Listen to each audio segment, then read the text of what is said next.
আল্লাহর নবী বলছেন হজের পুরস্কার প্রতিদান হলো যে হজটা কবুল হয় এর প্রতিদান হলো সরাসরি জান্নাত। সুবহানাল্লাহ। যারা হজ করেছেন আলহামদুলিল্লাহ, এবং যাদের হজটা কবুল হয়েছে তারা হলো বড়ই সৌভাগ্যবান। এখন একটা বিষয় লক্ষণীয়, সেটা হলো ইমানদার মুসলমানদের মধ্যে যেমন আর্থিক সচ্ছলতার মানুষ আছে, ঠিক তদ্রুপ অসহায় দারিদ্র্যযুক্ত মানুষও আমাদের মাঝে কম নাই। ঠিক না ব্যাঠি? তাহলে অনেক মানুষের আফসোস থাকতে পারে কি আমরা কি তাহলে এই প্রতিদান এই পুরস্কার পাবো না? এই সুযোগটা তাহলে আল্লাহ পাক আমাদেরকে দেয় নাই? আমি গরিব হয়ে দুনিয়ায় এসেছি, আমার সচ্ছলতা নাই, আমার শারীরিক সুস্থতা নাই, আমি হজে যেতে পারবো না, তাহলে কি এই পুরস্কারের প্রতিদান কি আল্লাহ পাক আমাকে দেবেন না? আল্লাহ পাক তিনি হলেন মহান, তিনি হলেন রহমানুর রহিম। আল্লাহ সুবহানাহু ওয়া তাআলা এমন কিছু আমল দিয়েছেন যাদের হজ করার যোগ্যতা নাই, যাদের হজে যাওয়ার যোগ্যতা নাই, আর্থিক শারীরিক সচ্ছলতা নাই, আল্লাহ সুবহানাহু ওয়া তাআলা এমন কিছু আমল দিয়েছেন যে 5টি আমলের কথা আজকে আমি বর্ণনা করব। এই 5টি ইবাদত যদি আল্লাহর প্রিয় বান্দা ঘরে বসে করে, হজ না করেও হজের সমতুল্য সওয়াব পেয়ে যাবে। সুবহানাল্লাহ। তবে মনে রাখতে হবে সওয়াব পাবে, কিন্তু যাদের উপরে হজ ফরজ আপনাদের জন্য আপনাকে হজ করতেই হবে, যে আর যাচ্ছি না ঘরে থেকে গেলাম এমনটা না। আসুন, এমন 5টি আমল আছে যেই 5টি আমল করলে আপনি ঘরে থেকেও হজের সমতুল্য সওয়াব পাবেন। সম্মানিত প্রিয় হাজিরিন, এই রকম অসংখ্য ইমানদার মুসলমান আছে যাদের আর্থিক সমর্থন নাই, শারীরিক যোগ্যতা নাই এবং পারিবারিক অসংখ্য বাধা আছে। এই রকম মুসলমান আছে না নাই? কিন্তু তাদের হৃদয়টা কাঁদে, তাদের মনটা কাঁদে, যদি একবার যেতে পারতাম। ওই ধনী মানুষগুলো আল্লাহর ঘরের কাছে গিয়ে কালো গিলাফটা ধরে কত নোনাজানি করছে, কান্নাকাটি করছে, আমি যদি একবার ওই গিলাফটা ধরে কান্না করতে পারতাম, আরাফার ময়দানে গিয়ে যদি বলতে পারতাম লাব্বাইক আল্লাহুম্মা লাব্বাইক লা শারীকা লাকা লাব্বাইক ইন্নাল হামদা ওয়ান নি'মাতা লাকা ওয়াল মুলক লা শারীকা লাকা লাব্বাইক।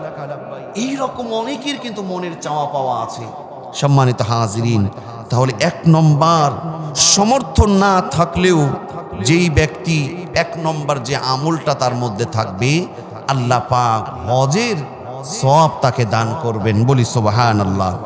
1 নম্বর যে আমলটা সেটা হলো হজে যাওয়ার সমর্থন নাই, কিন্তু হজে যাওয়ার জন্য তার মন ব্যাকুল আছে, হজে যাওয়ার জন্য সে অস্থিরতা বিরাজ করে, সব সময় তার মনে এই রকম একটা নিয়ত, এই রকম একটা উদ্দেশ্য কাজ করে যে আমার যেতে মন চাই, আমিও সেইখানে আল্লাহর কাছে ঘরে গিয়ে আমিও আরাফার ময়দানে লাব্বাইক লাব্বাইক আল্লাহুম্মা লাব্বাইক বলে তাকবীরের ধ্বনি আমি আল্লাহর সামনে বলতে চাই। আমাকে যদি আল্লাহ পাক কখনো ধন দৌলত দেয় তাহলে আমিও সেইখানে যেতে চাই। 1 নম্বর হলো হজের সমর্থন না থাকলেও খাঁটি নিয়ত বা উদ্দেশ্য টার্গেট যাদের থাকবে, আল্লাহ পাক এই হজের একটা মতন গুরুত্বপূর্ণ আমল আদায় করলে যে সওয়াব, সেই সওয়াব আল্লাহ পাক তার আমল নামায় দিয়ে দেবে। আল্লাহর নবী বিশ্ব নবী মুহাম্মদুর রাসূলুল্লাহ সাল্লাল্লাহু আলাইহি ওয়াসাল্লাম তিরমিজি শরীফের 2325 নম্বর হাদিসে বলেন, ইন্নামাদ দুনিয়া লিআরবাতিন নাফার ওয়া রাজুলুন লাম ইয়ারযুকুহুল্লাহু মালা ফাহুয়া ইয়াকুল লাউ আন্না লি মালান লাআমিলতু বিআমালি ফুলান ফাহুয়া বিনিয়াতি ফাআজরুহুমা সাওয়াব। এক ব্যক্তি সম্পদ না থাকার কারণে, এক ব্যক্তির সম্পদ না থাকার কারণে যেই ব্যক্তি হজে যায় সেই কিন্তু আফসোস করে, আমার যদি সম্পদ থাকতো, আমার এই রকম সম্পদ আসলে আমিও আল্লাহর রাস্তায় হজ করতে যেতাম। এই যে খাঁটি নিয়ত উদ্দেশ্য থাকার কারণে আমার আল্লাহ পাক তার আমল নামায়ও সেই সওয়াবটা দিয়ে দিবে। বলি সুবহানাল্লাহ। আপনার আর্থিক সচ্ছলতা নাই, কিন্তু কাবা ঘরের প্রতি মহাব্বত, আল্লাহর সামনে যাওয়ার আপনার মনটা ব্যাকুল হয়ে আছে, আল্লাহর নবী বলছেন সেই ভালো কাজের, সেই ভালো আমলের সওয়াবটাও সে পেয়ে যাবে। বলি সুবহানাল্লাহ। 2 নম্বর, যে ঘরে বসে যে আমলটা আপনি করতে পারেন। অসংখ্য ব্যক্তি হজে যায়, উমরাই করে, কার হজ উমরা কবুল হয় সেটা আমরা কেউই বলতে পারবো না, কিন্তু আল্লাহর নবী মুহাম্মদুর রাসূলুল্লাহ সাল্লাল্লাহু আলাইহি ওয়াসাল্লামের তিরমিজি শরীফের একটা হাদিস দেখলাম, হাদিস নাম্বার হলো 586 নম্বর হাদিস। আল্লাহর নবী বলছেন, মান সাল্লাল গাদাত ফি জামাআহ সুম্মা কদা ইয়াযকুরুল্লাহ হাত্তা তাতলুআ আশ-শামস সুম্মা সাল্লা রাকআতাইন কানাত লাহু কাআজরি হাজ্জা ওয়া উমরাহ তাম্মাতিন তাম্মাতিন তাম্মা। বলি সুবহানাল্লাহ। আল্লাহর নবী বলছেন 2 নম্বর হলো ঘরে বসে যে আমলটা করলে হজের সওয়াব পাবে, সেটা হলো ফজরের নামাজ জামাতের সাথে আদায় করার পরে সূর্য ওঠা পর্যন্ত জিকির আজগার করবে, তাসবিহ তাহলিল পড়বে, তারপরে 2 রাকাত নামাজ পড়বে, যেটাকে ইশরাকের নামাজ পড়া হয়। আল্লাহর নবী বলছেন তাম্মাতিন তাম্মাতিন তাম্মাতিন 3 বার বলেছেন। ওই ব্যক্তির আমল নামায় একটা কবুল হজের এবং একটা কবুল উমরার সওয়াব দিয়ে দেওয়া হবে। আল্লাহু আকবার, আল্লাহু আকবার, এত ফজিলত। 3 নম্বরে বা আসুন, 3 নম্বর যে গুরুত্বপূর্ণ আমলটা আপনি ঘরে বসে থাকলেও আপনি হজের সওয়াব পেয়ে যাবেন, সেটা হলো পিতামাতার খেদমত করা। সুবহানাল্লাহ।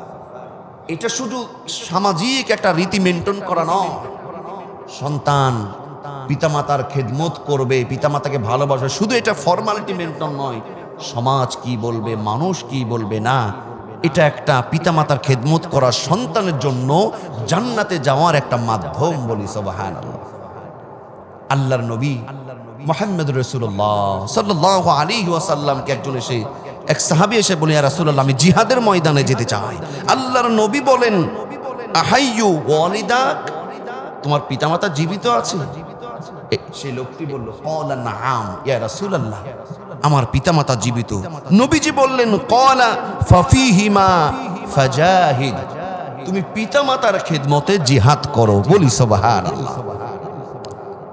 মায়ের পায়ের নিচে সন্তানের কি বেহেশত, কিন্তু পিতামাতাকে ভাত দেয় না, পিতামাতাকে ঔষধ কিনা টাকা দেয় না, ও 14 বার হজ করতে যায়। এইরকম পাবলিক আছে না?